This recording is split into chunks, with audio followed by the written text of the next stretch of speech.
Idaho Matters podcast is brought to you by St. Luke's On-Demand Virtual Care, which allows patients to see a provider from their home using a computer or smartphone with on-demand care for common ailments, such as a cough, sore throat, or a sinus issue.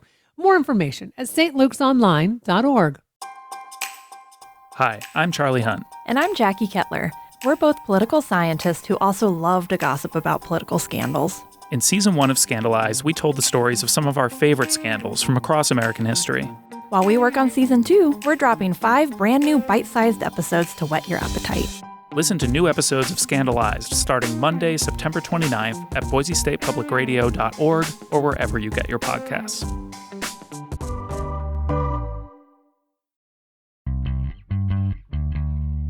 From the studios of Boise State Public Radio News, I'm Gemma Gaudette. This is Idaho Matters. It's Friday, which means it's time for our Reporter Roundtable, when we get you updated on the news that made headlines this last week.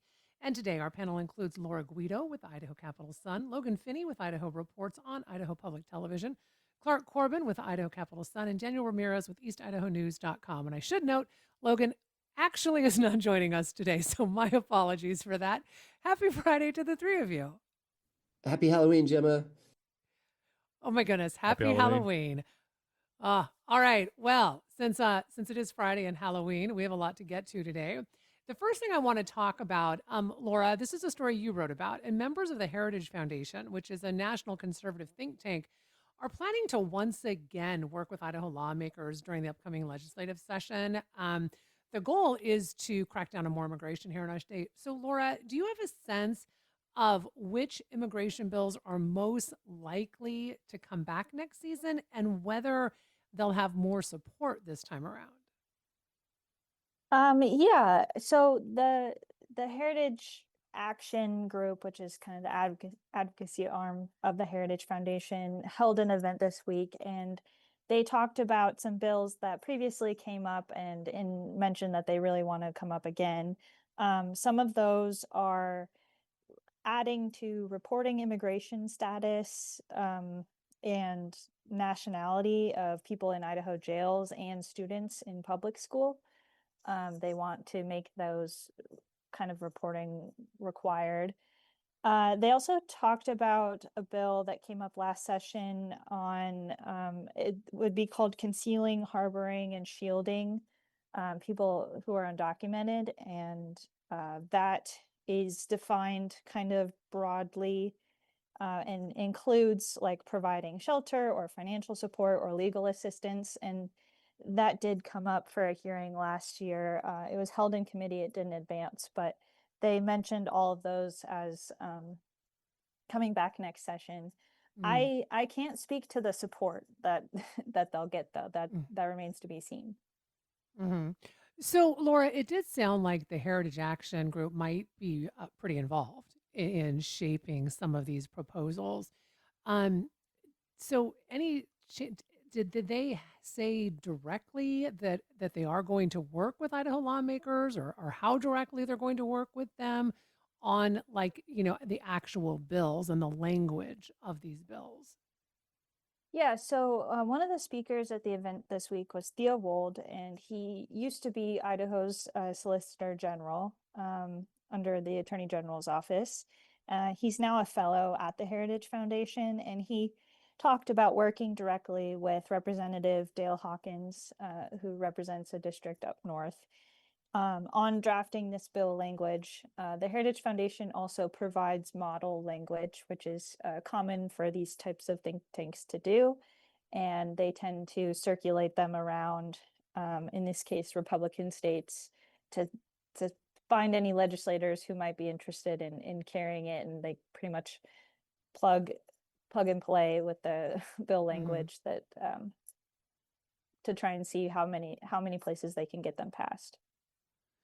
So, Laura, has the governor or any other lawmakers had any response to what might happen in regards to all of this? They haven't necessarily responded to these ideas directly, but there's definitely somewhat of a nuanced response within the Idaho Republican Party. There's pretty much general agreement that they would like to reduce illegal immigration. They really want support more border enforcement and fewer people coming into the country. But there's a little bit of difference in how folks want to address it regarding people who already live here. For Mm. instance, Governor Little with his Operation No Return initiative, which transports folks who are in Idaho jail to ICE detention facilities for deportation. He's, said repeatedly he wants to focus on transporting dangerous criminals who have already been arrested or convicted of other crimes. And then there are others like the folks who spoke at the Heritage Foundation who really want more broad action. In some cases, targeting pretty much anyone who might not be in the country illegally, kind of regardless of community ties. And there's also some lawmakers with ties to the agriculture industry who worry that that type of broad enforcement would be pretty disruptive. Mm. All right, So appreciate that, it's Laura. mixed. Yeah, sounds like it. So Clark, you just recently wrote an article about wildfire mitigation, in particular about the Idaho Public Utilities Commission approving a process for utility companies to submit these mitigation plans. So Clark, why and how were they able to do this? Yeah, for sure, Gemma. Thanks. Yeah, let's kind of break it down. But there's a new law that hit the books this summer. Earlier this year, the Idaho legislature passed Senate Bill 1183, which created the Wildfire Standard of Care Act. And that law went into effect, like you said, this summer on July 1st. And what the law does is it requires investor-owned utility companies in Idaho. So we're talking about utility companies like Idaho Power, Rocky Mountain Power, Avista Utilities, or Atlanta Power. This new law requires these utility companies to adopt and submit wildfire mitigation plans to the Idaho Public Utilities Commission for approval. And what happened most recently is the Idaho Public Utilities Commission just kind of publicly announced the process and the Mm-hmm. requirements for and the deadlines for these utility companies to submit these wildfire mitigation plans to the state of Idaho. So it's a brand new law taking effect in a brand new process that the state regulators came up with this summer. And it's kind of just at the very beginning of it right now, but the very first utility companies have submitted their plans to the state. And Idaho Power already submitted their plan earlier this month, Gemma. So Clark, how does the mitigation plan work then? And what you said the Idaho Power already submitted their plan. So what needs to be in the plan? Yeah, for sure. That's a great question. But under this new state law, the plans have to include things like the preventative actions and the programs that the electric utility companies will carry out in order to reduce the risk of wildfire.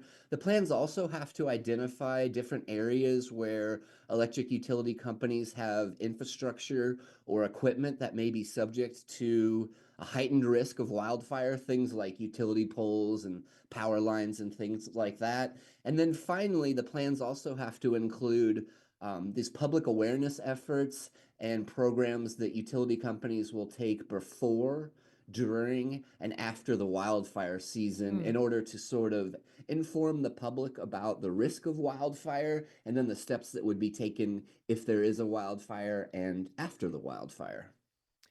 So, Clark, one of the things that I found really interesting in the article you wrote was one of the sponsors of the bill, and this is the bill that became law that you mentioned, said that this new law will protect consumers, especially when it comes to the cost of fire. So, can you walk us through that? Yeah, for sure. Thanks, Jim. I talked with Senator Jim Woodward, who's a Republican state legislator from North Idaho, and he sponsored this bill. And when I talked to him, he said he'd actually been working on this bill and talking about it for several years. He sits on the board of directors for an electric co-op called the Northern Lights Electric Cooperative. And what Senator Woodward wanted to do is kind of twofold. He wanted to have companies take steps to reduce the risk of wildfire in Idaho, but he also wanted to protect utility companies from liability. This has been more and Mm. more of an issue where we've seen these types of cases go to court, and we've seen Hmm. lawsuits about it. But what Senator Woodward told me is that he wants to protect the utility companies and then their customers from having to pay large financial settlement damages that would be awarded by the court system if, in fact, the utility companies were not at fault for starting the wildfire. And so there's kind of a lot to get into. But it has to do with taking steps on the front end to reduce the wildfire risk, to identify areas where there would be risk, to submit these plans for the state, to have sort of a public awareness campaign around it. And then if the utility companies' wildfire plans, if these new plans are accepted and approved by state regulators, and if the utility companies adhere to the steps in these approved plans, then the idea is that would protect them from liability, from these financial damages that courts could award. And so, how does that come into play? Well, Senator Woodward said in a lot of cases, the utility companies, or especially if you're thinking about a smaller electric utility cooperative or company, if they were found liable for damages, in order to pay for it, they would likely pass those costs on to their customers, to their electric customers. And so he said it's about reducing the wildfire risk, it's about protecting companies from liability, and it's about having whoever is actually responsible for the wildfire be responsible for the damages. And it's important to note that negligence is still a factor. And so even if these Hmm. companies submit a plan, Gemma, and it's approved by the state, if they act negligently or if they cause a wildfire, and they're not adhering to their safety plans, they could still be liable for those damages. But it's a brand new law that took effect this summer, and the process for submitting the plans has just opened up, and there's kind of a rolling schedule when these electric utility companies need to submit their plans. Kind of over the next 6 months is when they're due to the state, and then the Public Utilities Commission will have an additional 6 months after they're submitted to review the plans. They want to ensure that the plans include all the requirements that are set forth in state law. And so there'll be kind of a process where state regulators review the plans, see if they followed all the legal requirements, and then they'll make a decision, and they can either approve these wildfire mitigation plans or reject them and send them back to the utility companies to include maybe more information or more of the requirements if they're not included there on the front end, Gemma. All right, appreciate all of that, Clark. So, Daniel, let's head over to Pocatello, where Portneuf Medical Center is making some changes. Can you give us a quick rundown of what happened? I mean, why was there an investigation, and then what did the investigators find during this inspection that's made them make certain changes at this hospital? Yeah, well, actually, a lot of the changes have already been made. So when we got a hold of this story, it was kind of an internal investigation that Portneuf have done internally themselves regarding dirty surgical tools. And because of the internal investigation, it had to go up into the Idaho Department of Health and Welfare, which has to Mm, kind of do an external review of the actual investigation. And within that investigation, they found that multiple surgical tools still had tissue fragments on them, but none of the actual patients themselves were ever in contact or were those tools were ever mm. used on patients. So this was kind of just an overview of what happened and the steps that they took to amend this error. So, Daniel, it sounds like the hospital moved really quickly to fix things. So, do we know if regulators will plan any follow up inspections to make sure that those changes stick? And I do want to note too that you said no patients were harmed because of this. Yep, that's correct. And yeah, we would need to check that ourselves, but typically the hospital follows protocols and ensures that things like this never happen. So, one of the things in the actual investigation, they talk about how one patient who was in process of getting a shoulder surgery. Um, the tools were they noticed tools were not clean, and so they ended up using what they called an immediate use steam sterilization process, which is Mm. just a steam sterilization cycle of just medical instruments and that are immediately used afterwards. So they're clean, they're sterile, but those are kind of more emergency situations. So the physician was described as they had to do this to appease a physician who was described as being on a warpath. Um, and the physician was talked to by higher ups to know that this is for other processes, not for just convenience. There's protocols for how we clean tools and how to use this process and to ensure safety of patients. So yeah. Mm. So, Clark, the group Idahoans for an Open Government are planning some workshops in the upcoming weeks around government transparency. So, for people who aren't familiar with this organization, can you explain what the group does and why these transparency seminars matter?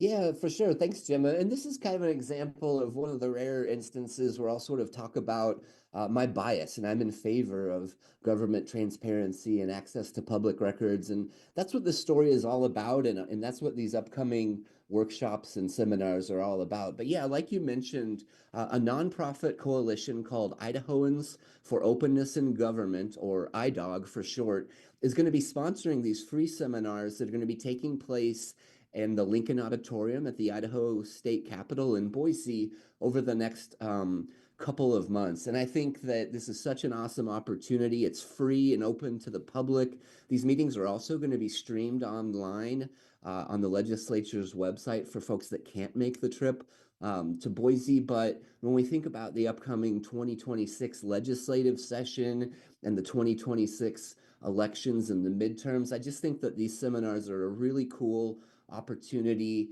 to kind of get the public involved with talking about openness in government, access to public meetings, and access to public records. And so, yeah, like you said, Idahoans for Openness in Government is a nonprofit organization that's putting on these free seminars.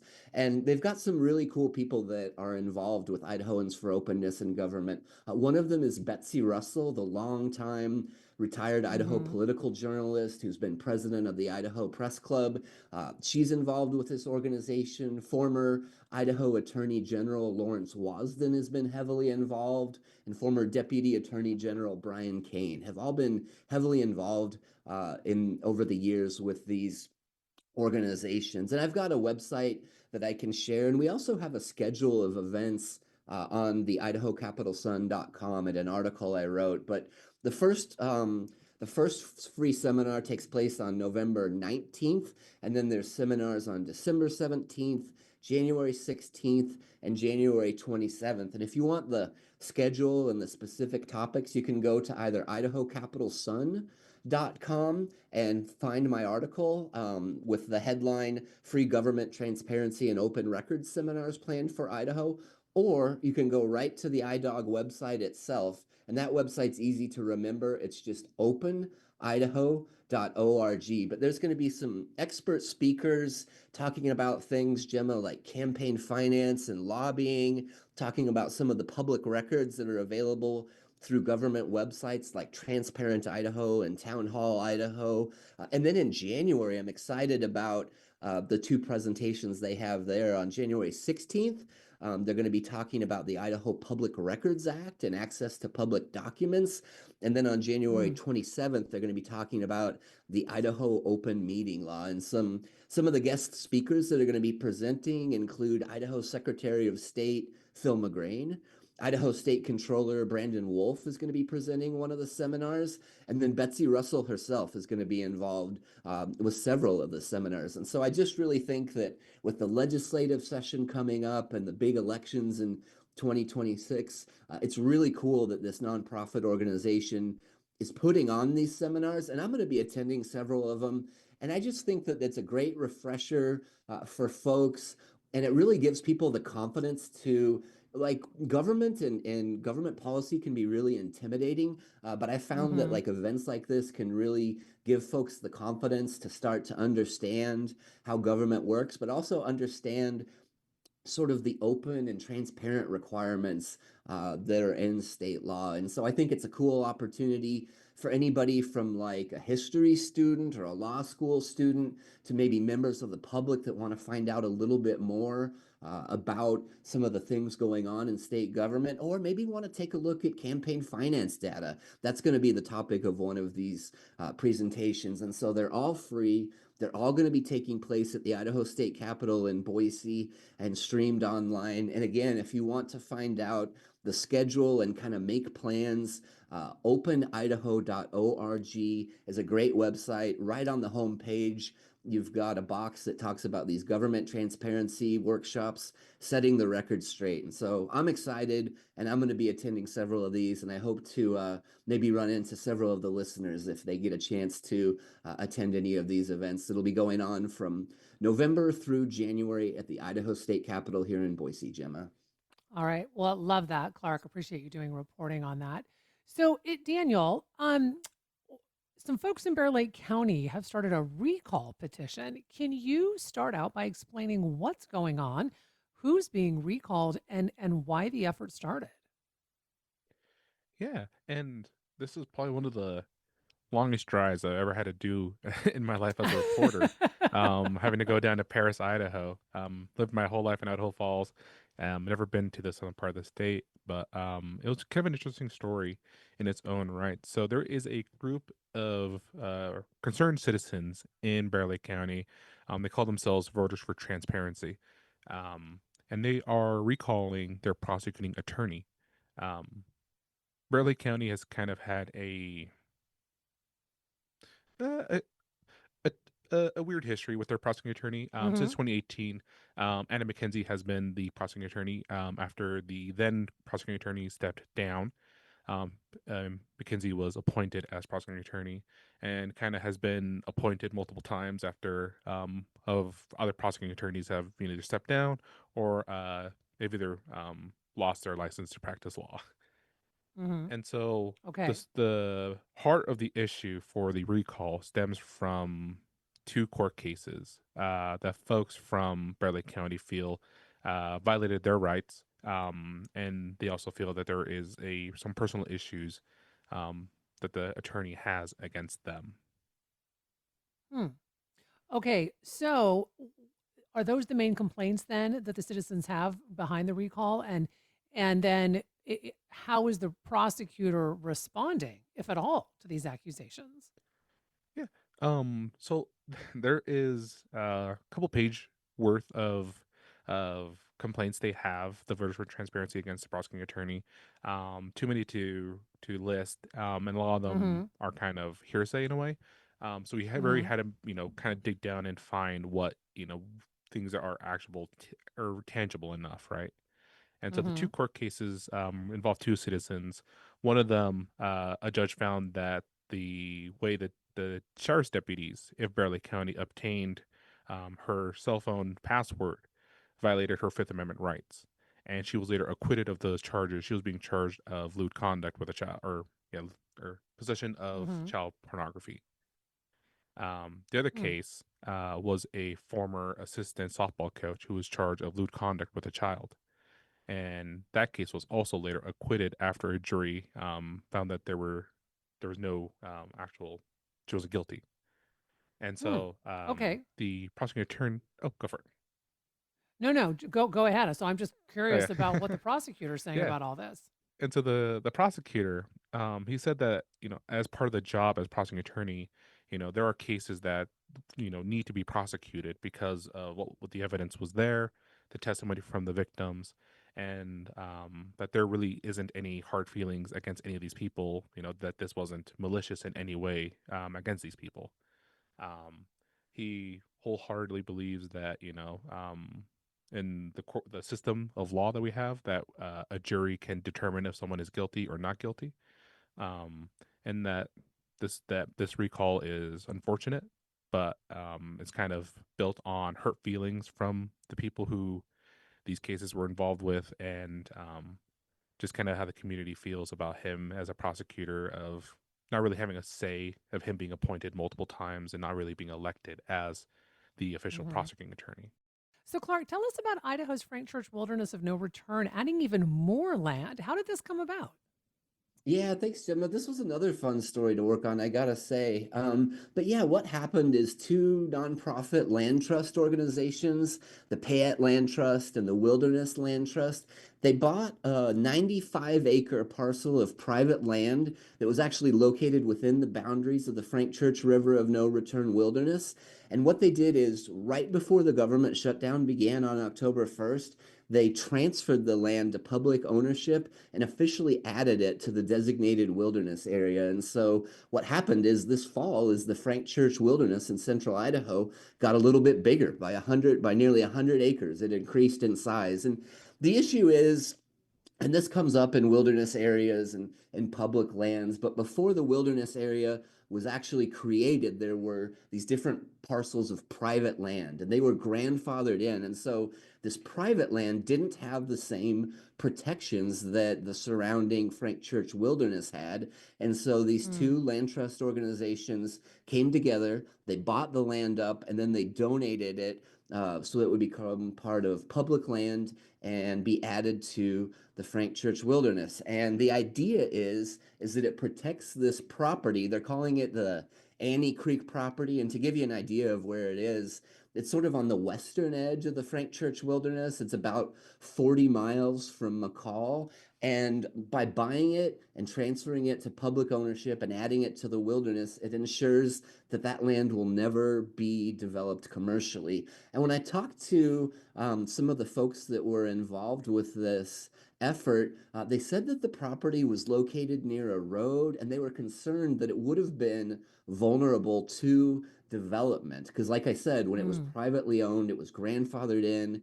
It didn't have those protections that the wilderness did. And so there was concern by these nonprofit land trusts that it could have been vulnerable to development. And so they bought it, they transferred it, added it to the Frank Church. And what this does is it protects that property now so that it can never be developed. And when we talk about the Frank Church, Gemma, I know you and a lot of your listeners know, but it's located in central Idaho and it's absolutely one of the crown jewels of public land Mm-hmm. in Idaho. The Frank Church is the largest contiguous wilderness in the lower 48. It's got wild and scenic rivers and high mountains, and it's a habitat for hundreds of different animals and fish. And so, kind of a cool story about nonprofit organizations coming together to protect land and protect public land and make the Frank Church Wilderness just a little bit bigger than it was this last year, Gemma. Yeah, it's a great story, Clark. Appreciate you doing that. So, Daniel, there's a push to make Pocatello a more walkable city, and one solution might be mixed use buildings. So, for people who aren't familiar with Pocatello, can you explain why mixed use buildings like Station Square, which you mentioned in this article, oh, this is a mixed use building in the downtown area, are such a big deal in Pocatello? Yeah, so um this is kind of a thing that most cities will have to face eventually where you really can't build out anymore. A good example, is Hmm. Boise and Meridian, right? You're encroaching onto another city, or the other terrain is not favorable to build on top of, right? And so Hmm. with mixed use, multi-use, I've seen multiple forms of it, but with mixed use, it's kind of the hodgepodge of commercial, residential, and retail spaces, right? Um, Hmm. and so with Station Square, it's kind of using this one specific building in Pocatello to kind of, talk about this issue of, what can we do or what can Pocatello do to revitalize itself? This has been kind of a hot topic within the mayoral city council races for our municipal elections, and a way to kind of bring more people to Pocatello instead of people having to just live in Pocatello, right? People can live, Mm. work, and shop in many of these buildings, like in Station Square, that has a beauty salon, a restaurant, and apartments above it. So it sounds like the city's really trying to encourage more of this kind of development, Daniel. So what would that actually look like, for residents? I mean, are we talking more apartments downtown? I mean, bigger, taller buildings, things like that. Right. And it's oftentimes apartments are very much a dreaded word here in Idaho, Right. especially, here in this eastern part where, it's not like Boise where, there's the 10th and Front Street apartment complex. Hmm. So it's not a common thing here. So it's there's a lot of, hurdles that the city has to jump through to kind of convince people Uh-huh. that this is kind of the way of the future, but also making it a way that it's not just, a dozen apartment units and one potato field that used to be potato field and a downtown center, but maybe incorporate that with, a few apartment buildings, um, having, maybe a 2 or 3 story building and the first story is strictly just business. So things like that. Mm-hmm. Yeah. And Daniel, really quick, I only have like a minute left with you. Does the city have to rewrite its zoning codes to do this? They're working on it. Because I know part of in the article it talks about that the city has already made a lot of changes to the ordinances themselves to kind of allow easier access to this. But I know a lot of the new city council nominees and candidates are looking at options of changing it or making it easier to build these. All right. Well, really appreciate the reporting on that. Appreciate all of you for coming in on this Friday, Halloween. A big thank you to Laura Guido and Clark Corbin, both with Idaho Capital Sun, as well as Daniel Ramirez with EastIdahoNews.com. I would encourage all of you to take time to go read all of their reporting. We have some phenomenal reporters in our state. So do take time to dig in deeper to all of the work that they do. You've been listening to Idaho Matters from Boise State Public Radio. I'm Gemma Gaudet. The stories don't stop when this podcast does. Boise State Public Radio's Instagram gives you reels, updates, and snapshots from our reporters in the field. Follow Boise State Public Radio on Instagram today.